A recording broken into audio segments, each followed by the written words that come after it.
Good morning, everybody, and welcome to another edition of A Mummer Story. Today, I have my good friend and South Philly string band member, Joe Yoa. Good morning, Joey.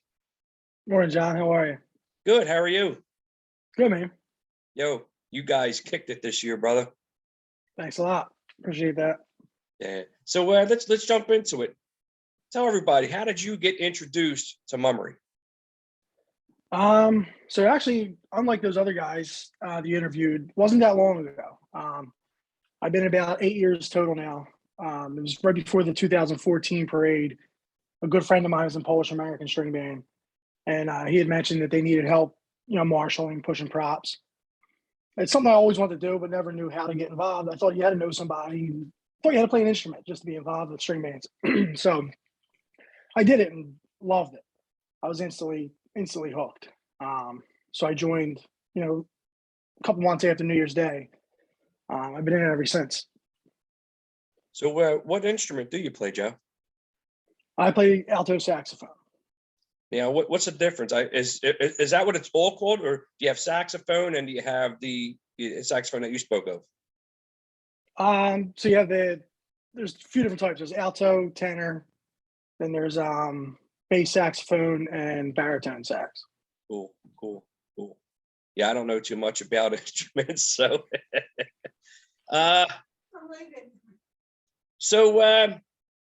Were you always with South Philadelphia String Band, or? No, so I started with Polish American. I was there. 2014 was my first parade. 2018 was my last parade. And then I joined South Philly in 2018. All right. Here's my not too incriminating question, but what would be the difference, would you say, between Polish American String Band and South Philly String Band?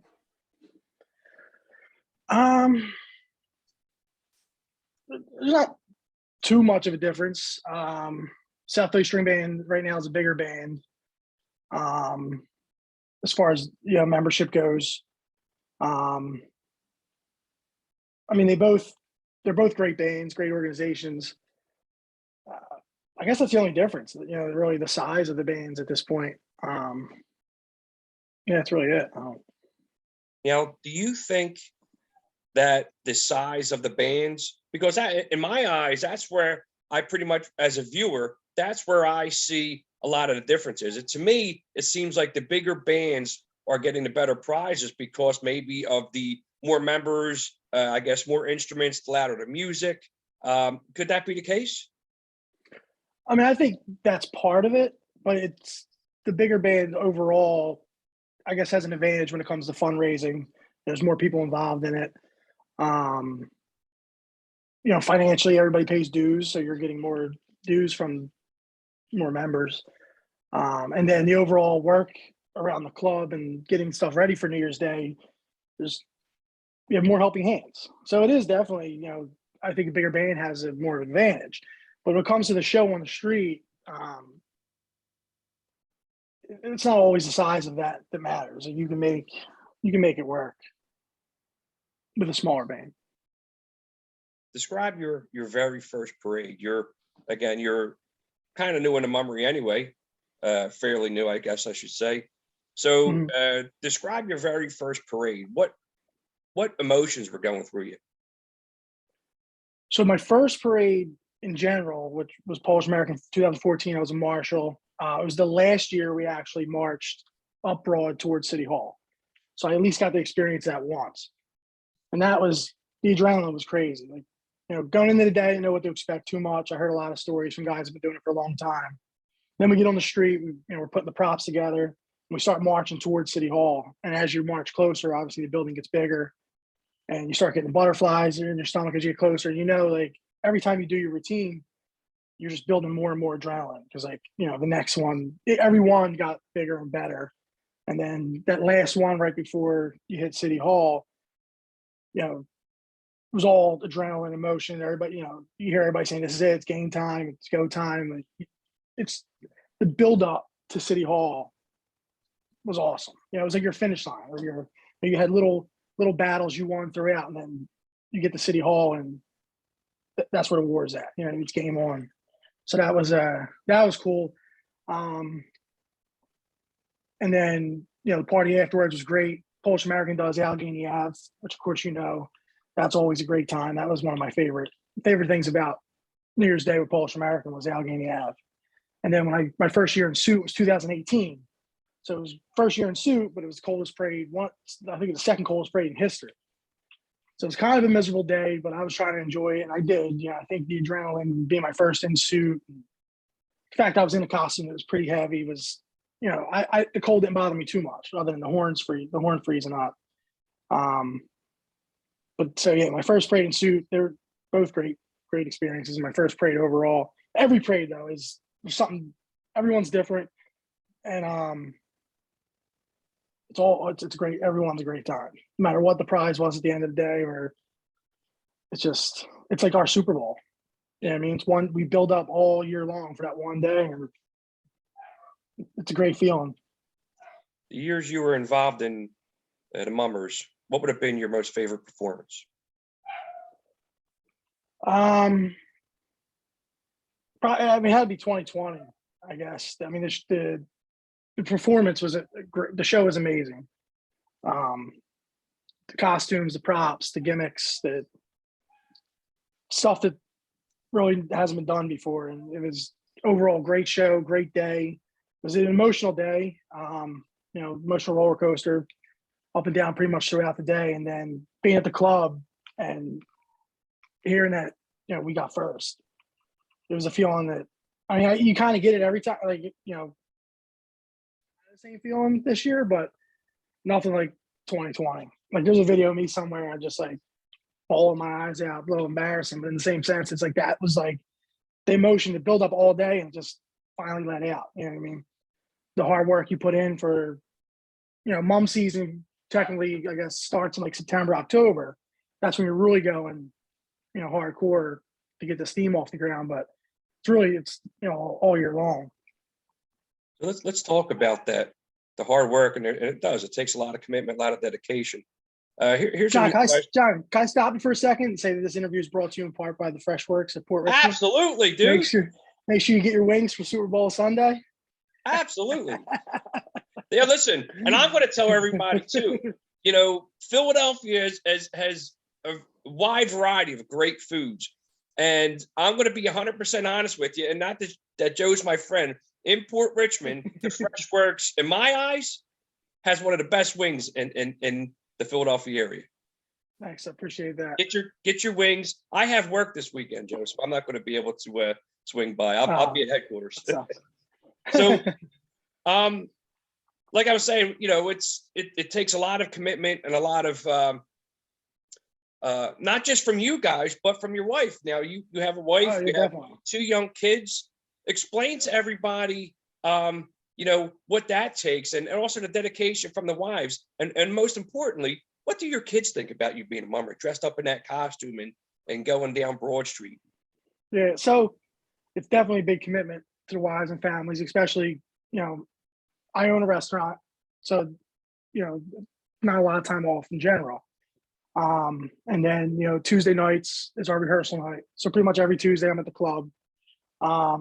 And then, we do jobs throughout the year. We do parades and concerts that are on weekends, some are weeknights. Some of that stuff they get to go to, you know what I mean? But a lot of it is me being away. So it's work and then string band. And then it kicks up again, like I said, in September, October. It becomes, Sunday and Tuesday, and then Sunday, Tuesday, and Thursday. So, 3 out of 4 days a week, you're out of rehearsal for a few hours. But the kids love it. During the year, they don't like, oh, Dad, you're going to string band. You know what I mean? But then as it gets closer, they like seeing, the costumes. They come to the dress rehearsal, and New Year's Day, of course, they love that. But yeah, I mean, I got to give credit to my wife, all the wives involved in string band and significant others, whatever you want to call it. But it's a lot of commitment. Especially there's different levels of commitment too. Like I'm a basic member. I go to the rehearsals, I go to the jobs. I mean, there's guys that go to rehearsals, go to the jobs, and then go to the theme meeting on Monday night and the board meeting on Wednesday night or whatever it might be. So there's and there's guys that live at the warehouse for 2 months building props, and there's different levels of commitment. But So family support has been great. yeah. So again, Mummery, as you can see in a lot of my past videos, a lot of the guys said, they were born into it. Let me ask you this question. Do the Yoa children, or is there any interest in there? Do you see anything coming up? Like, do they want to jump in this or what? Yeah, well, Anna's she's so our string band it's an all male organization. So she's kind of on the outside as just like, it's daddy's thing, and she loves it for that. She loves being on the sidelines. I'm sure she'll get involved. I want to get her to play an instrument. If she decides that she wants to join a band, great. But she hasn't. She's 8. She hasn't really like said she wanted to do it. Just she likes her kind of what she does now. She's my little cheerleader. And then my son, he's about to be 4. So I'm definitely going to push him in that direction, and take a little older, take him to some rehearsals, and I definitely want to get them both playing music, because I didn't play music as a kid. I didn't start until I got in string band.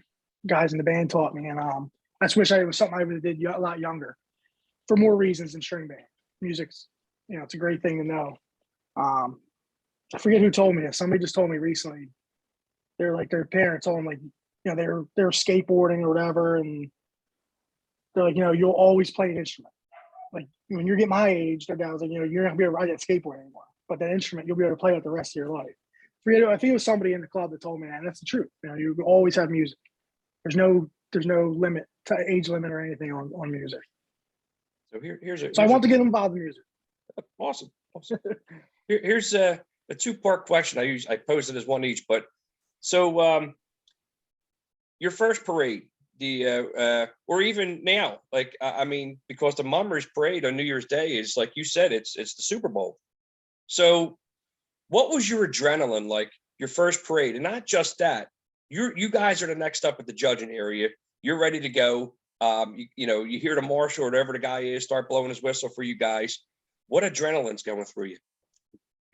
Your heart's racing from the minute you hear the announcer announce that the string band in front of you is done.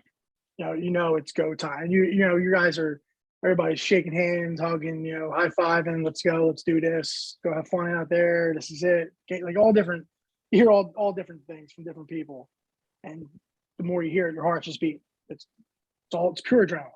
So, and somebody said it before me, there's so much adrenaline pumping through you that 4.5 minutes, you don't even remember. Like, there's been times where I get done, like, especially 2020, I get done. The judges stand, we turn the corner of City Hall, and we're kind of congregating and talking about everything. I'm like, I hope I moved. Like, I don't even know if I moved. Like, and then you look back at you look back at it, you're like, wow, like, all that went on around me, and I had no idea. Because when as you're walking closer, there's big, what I mean, like a stadium almost, and it's it's pure adrenaline. There's no one else explaining, and that's playing member Marshall. Like, I always had the same feeling. You know what I mean? It was just game on as soon as you walk in there. So let me ask you this question: do you have a least favorite performance? Not that in a bad way, but you maybe think it could have been better. You guys could have been a little bit louder. I wouldn't say my least. I don't have a least favorite. They were all, both bands I was in are super creative with their themes, and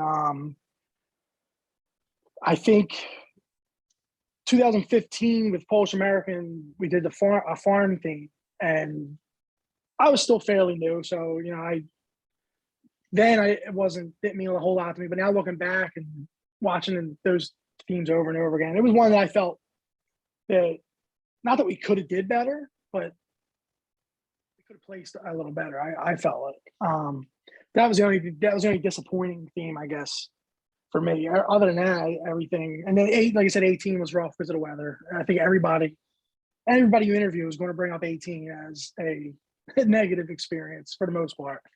But yeah, I don't have a least. They're all different. Everyone was different. You know what I mean? So you're getting ready for your first performance, whether it's just outside the clubhouse, loading a bus, or just offloading, or even maybe I don't know 10 minutes prior to go time at the judges area. Mm. Being a new member, who was it that gave you that advice, or what kind of advice did they give you? Um, so I don't really remember anybody specifically, but I have a lot of friends that have been involved in string bands since they were kids. We're all in our 30s and 40s, so a lot of it came from those guys, and it was basically it was a lot of go have fun out there, do what you've been doing, go have fun, or basically have fun. That's what at least like getting into the day, and then right before judges stand, there's always a pep talk by somebody, whether it be the captain, drill director, music director, or all three. And I think one of the key things, like especially this year, and it makes sense every year, is we were told do your part. Like we each individual got taught something, and if all we had worried about was what we had to do, you know what I mean, and just do it the way we were taught. And so that's really the only advice. It was always go have fun, and because winning's great, but if you're not having fun doing it, what's the point? You know what I mean? You don't get nothing. You get a trophy, and bragging rights, like somebody else mentioned. But yeah, you gotta have fun doing it. And that leads me into my next question.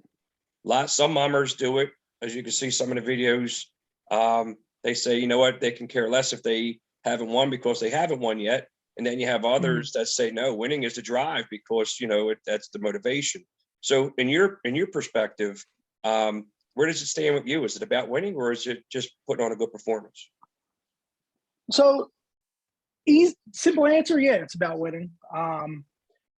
You don't dedicate as much time and energy and effort to something if you don't want to succeed at it. But overall, it's a hobby. It's supposed to be fun. It's very family oriented, and I've made friendships that are gonna last a lifetime. Between guys in Polish American and now South Philly, and but ultimately, everybody should be going out there to win, and not win in the sense of always being first place either. Like there's small wins that bands move up a place each year and gain membership and gain attraction and build off that. And it's those little wins. So I guess winning might not be the best thing to put. Maybe it's competition. I think for me, it's 100% about the competition. And that's what got me involved. Like I joined on New Year's Day pretty much, and that was it was a competition for me. It wasn't anything else, and I was a marshal, so it was competition, and then break down the props. It was kind of like work, but fun, and it was because of the competition. So I just think it's instead of, it's not 100% about winning, but it's 100% about the competition.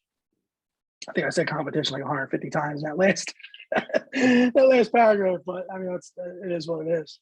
So here's my favorite question, and the reason why it's my favorite question is because I don't always see things the way the judges do. So in your eyes, how do you think the judge? Is the judging in your eyes good? Could it be better? It's hard to answer. Considering we won the last 2 years in a row, so of course we like the judges. But I actually asked the question to another person. It was presented more or less the fans possibly judging. I don't know if that answer, because as a fan you have obviously different string bands you might like, different biases, and then you're seeing it's all with your eyes pretty much for the most part. You like what you see, you're going to vote yes for it or whatever, give it a higher score. But there's definitely, like, I think ex string band guys for girls who have musical knowledge, and then the visual performance aspect of it, like a group of ex mummers, I think would be a good fit. Not that these judges are bad, but like somebody else said, like they don't really know what they're looking for. You know what I mean? So to um, they're critiquing on, you know, how the music's played, and then how it goes with the theme. And the music needs to match what you're doing, drill wise, prop wise, and all that stuff. So I think like an extra string band people would be a better fit. Now, granted, I think you would get some rumblings of like, oh well, that guy used to be in this band, that's why he. So you, to be fair, you got to keep it outside. But if you just for whatever reason we went a different route and need to find our own judges, it would, I think 100% have to be ex string band people that know what they're listening for, know what they're looking for. And in some aspects, they'll be better. As long as they're fair, they'll be better than I think the judges we have now. But I don't think if you put those judges in front of these past performances, I don't think the placing of the bands would be much different. You know what I mean? A band who's got seventh might get sixth or something like, you know what I mean? I don't think it would be like a drastic, like somebody who got like, you know, eighth or ninth would win the parade, but by a switching of judges. It's not that drastic. Nice. So let's turn this into a little bit of a show and tell. Do you have anything with you that you wanted to show to anybody? Any kind of memorabilia, any kind of photos? What do you got? Let me see here. I was telling you, I wanted to get the I wanted to get the trophy for you, but didn't have time.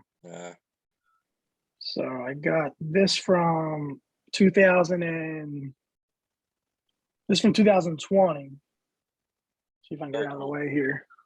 That looks good, man. Good. Yeah, well, you're handsome too, Joe. So it looks good, even if you're in that photo. I'm sorry to show you the picture.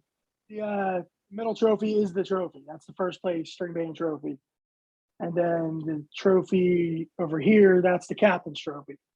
Our captain Danny Planinger got first in 2020 and 22, and the one you really can't see over this side, where's that? Yeah, right behind me is the Viewer's Choice. We got the Viewer's Choice Award in 2020. Right. Very so cool. And that's coming up. I think we'll know about that by the end of February. Well, it's been fun, Joe, and you know, I miss seeing you at the Fresh Works. You know, unfortunately, I had some opportunities to move my career, so I do miss seeing you guys. Yeah. And you know, anybody out there, you get a chance in Port Richmond. Was it Belgrade Street, Joe? What's the address over there? 2634 Belgrade. It's like Belgrade and Huntington. And trust me, fellas, we're a little hidden with all the new development, but we're still there. Dude, when I pulled up the other day when I got my wings for the playoff game, I thought I was lost for a minute there, and I'm like, no, he's in this cubby hole. Everybody does drive right by us. I almost did, but anyway, I want to thank you for your time, and I was excited about this because, you know, a lot of people I'm interviewing, I don't really know, but I have an opportunity to interview some good friends, so we can actually touch base on a personal level. But again, I want to thank you and your wife and your kids for allowing you to spend some time to come on here today and tell your story about Mummery. Yeah, man. Yeah, just a heads up too. February 26th. You and the family aren't doing anything. It's a Saturday. We're at all the string bands are at Renault Winery over at Egg Harbor. My wife would love it. Renault Winery. Yeah, it's Mummer's Mardi Gras. Nice. So all the bands will be in costume performing. There's ice skating. There's I think umbrella design for the kids. Very family oriented. It's free to get in. I think parking's $10, but they give you a food and drink voucher. It'd be a great little documentary, I think, to go with all these interviews as well, if you're able to make it. It might be a shot. So do me a solid, Joe. Could you tell everybody out there in the YouTube world to give me a shout out, Joe? Yeah, give John Levy a shout out. Go subscribe to his YouTube channel. I like the videos.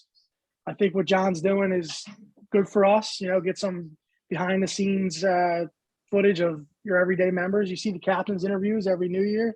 You don't really get many interviews with the everyday mummer. So hopefully this can take off, and it's definitely a good thing for us.